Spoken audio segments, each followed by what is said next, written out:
In the heart of a city playground, where swings soared like birds and slides whooshed with laughter, lived a little monkey named Max. Oh, Max was a whirlwind of energy. He loved to climb, he loved to swing, and most of all, he loved to dream big. Max had his eyes set on the tippy top of the tallest, grandest tree in the entire playground. It seemed to touch the clouds. If only I could reach that highest branch, he'd chatter to the pigeons, the whole world would be at my fingertips. But every time Max tried to climb the tall tree, his little monkey hands would slip. The bark was just too smooth. He'd slide right back down with a disappointed thump.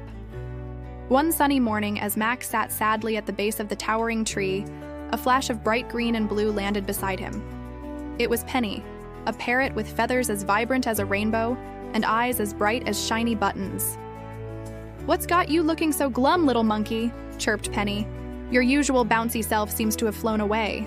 "Oh, Penny," sighed Max. "It's this tree. I want to reach the very top, but it's impossible. My hands keep slipping." Impossible, you say? That's a very big word." Penny tilted her head. "Tell me more about this tippy-top dream of yours." Max described his vision of seeing the whole playground spread out below him like a giant colorful map. He told Penny how he imagined the wind whispering secrets through the leaves at the very top. Penny listened intently, tilting her head with curiosity. "I see, it sounds magnificent. But you're right, that bark does look rather slippery." Penny tapped her beak thoughtfully. Suddenly, her bright eyes lit up. "Max!" she exclaimed. "I might have an idea." "You do? What is it, Penny? Tell me." Max's voice was full of hope. "Well, you're a fantastic climber and I can fly. What if we work together?" "Work together? But how would that help me climb?" Max was confused. "Think about it. You can grip onto the lower branches, and as you climb, I can fly ahead and scout for the best places for your hands and feet. And I might even be able to carry some small, grippy pebbles up to place in the slickest spots." Max's eyes widened. He had never thought of that. He was so focused on his own climbing that he hadn't considered how someone else's abilities could help. That's brilliant, Penny. Let's do it. Let's reach that tippy top together."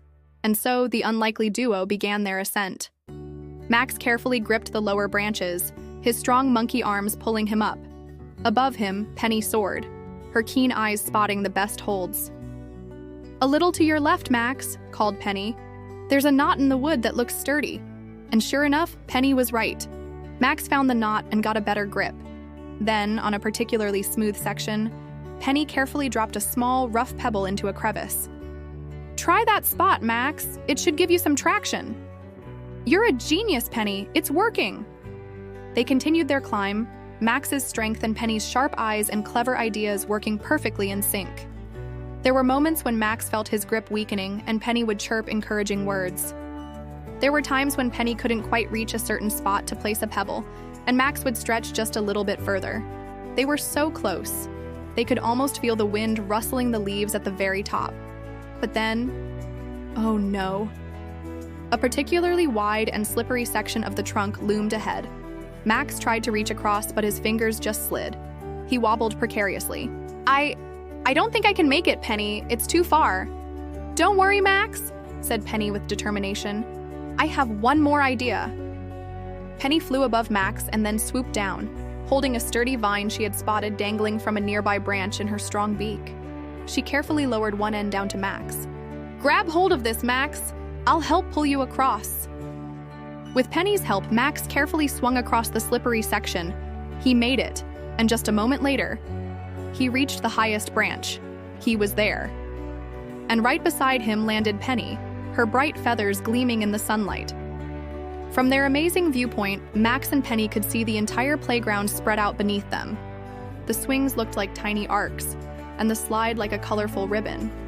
The wind whispered secrets just as Max had imagined. "Wow, Penny," Max said, awestruck. "It's even more incredible than I dreamed. Thank you. We did it." "We sure did, Max," Penny chirped happily. "Teamwork makes the dream work, you know. Your strong climbing and my clever ideas made it possible. We couldn't have done it alone." Max and Penny stayed on the highest branch for a long time. sharing stories and laughing in the gentle breeze. They learned that even the biggest challenges can be overcome when you have a good friend and work together. So remember, friends, whether you're climbing a tall tree or chasing a big dream, working together can make anything possible. Teamwork truly does make the dream work. From that day on, Max and Penny were the best of friends, always ready to lend a helping hand or a helpful wing to anyone in need on the playground.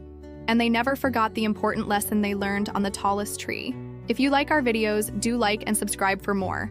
Thanks for watching.